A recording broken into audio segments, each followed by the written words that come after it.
শুরু করতেছি ইলেকট্রন বিন্যাস। ইলেকট্রন বিন্যাস দেখা যায় যে অনেক স্টুডেন্ট 9 থেকে 10 চলে যাচ্ছে, কিংবা এসএসসি পরীক্ষা শেষ তারাও ইলেকট্রন বিন্যাস করতে পারে বা ইলেকট্রন বিন্যাস করতে ভুল করে। তো আমরা চেষ্টা করবো 10 মিনিটের মধ্যে ইলেকট্রন বিন্যাস শেষ করার জন্য। তো ধারাবাহিকভাবে যদি দেখা যায় যে এটা আমরা ক্লাস 8 এ শিখে আসছি, আবার 9 আবার অন্য একটা কোর্স আমরা ব্যবহার করি। তো এখন দেখা যায় যে আমরা যদি একবারে শিখতে চাই, একবারে এক লাইনে ইলেকট্রন বিন্যাস,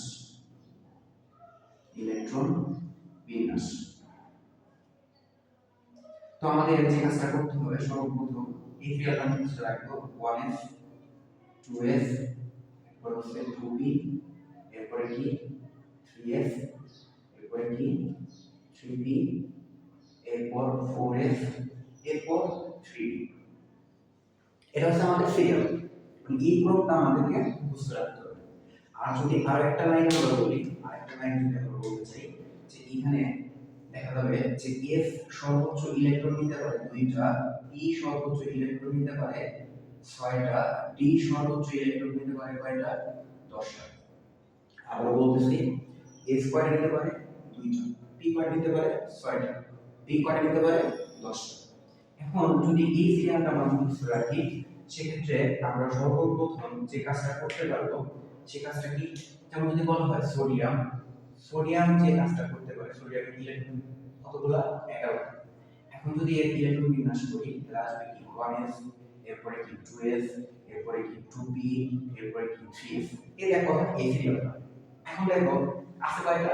11টা। এখানে দিলাম 2টা, এখানে দিলাম 2টা, এখানে দিলাম 6টা। এই নিতে পারে কয়টা? 2টা, কিন্তু আর আছে কয়টা? একটা। এখানে দিলাম কয়টা? একটা। শেষ, ইলেকট্রন বিন্যাস শেষ। এরপর যদি বলা হয় যে সাপোজ আমার ক্যালসিয়ামের ইলেকট্রন কতগুলো আছে? 20টা। এই যে ক্যালসিয়ামের ইলেকট্রন কয়টা আছে? 20টা। তাহলে এবার যদি আমি প্র্যাকটিস করি তাহলে কি আসবে? সিরিয়াল 1s, তারপরে কি 2s, এরপরে কি আসছে 2p, এরপরে কি আসছে 3s, এরপরে কি আসবে 3p, এরপরে কি আসবে 4s। এখন দেখো s কয়টা নিতে পারে? 2টা। s কয়টা নিতে পারে? 2টা। p কয়টা নিতে পারে? 6টা। s কয়টা নিতে পারে? 2টা। p কয়টা নিতে পারে? 6টা। s কয়টা নিতে পারে? 2টা। শেষ। দেখো 20টা শেষ। এখন যদি চিন্তা করি যে একটা ব্যতিক্রম নোট ডি অরবিটাল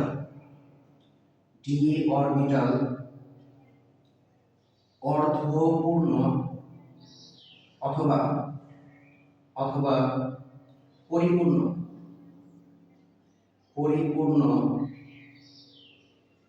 অবস্থায় বেশি স্থিতিশীল থাকবে।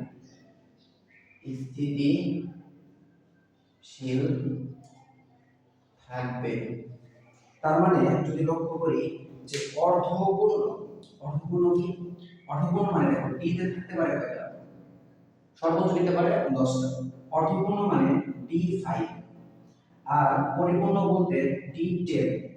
দেখো যদি বলা হয় যে আমাকে এখানে বলা হলো ক্রোমিয়ামের কয়টা থাকতে পারে ইলেকট্রন? 24টা।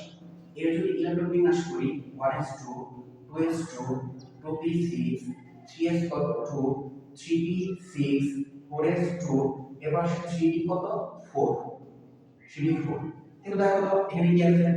ডি অরবিটাল অর্ধপূর্ণ অবস্থায় অনেক বেশি স্থিতিশীল থাকতে পারে। তাই এইখানে যদি 5টা করতে চাই তাহলে এইখানে কয়টা হবে? 5টা, কিন্তু এইখানে তোমার হবে কয়টা? একটা। এই হচ্ছে ব্যতিক্রম। কেন ব্যতিক্রম হলো? কারণ ডি অরবিটাল অর্ধপূর্ণ অবস্থায় অথবা পরিপূর্ণ অবস্থায় আগের থেকে বেশি স্থিতিশীল থাকে। আচ্ছা, একই রকম ভাবে যদি বলা হয় কপারে কতগুলো আছে? 29। এইখানে যদি একটু বিন্যাস করি 1s, 2s, 2p, তারপরে কি 3s, এরপরে কি 3p, এরপরে কি 4s, এরপরে কি 3d। দেখো আছে কতগুলো? 29টা। তাহলে এখন s কয়টা নিতে পারে? 2টা। 2 2 6 2 6 2 9। কিন্তু আমরা কি জানি ডি অরবিটাল অর্ধপূর্ণ অথবা পরিপূর্ণ।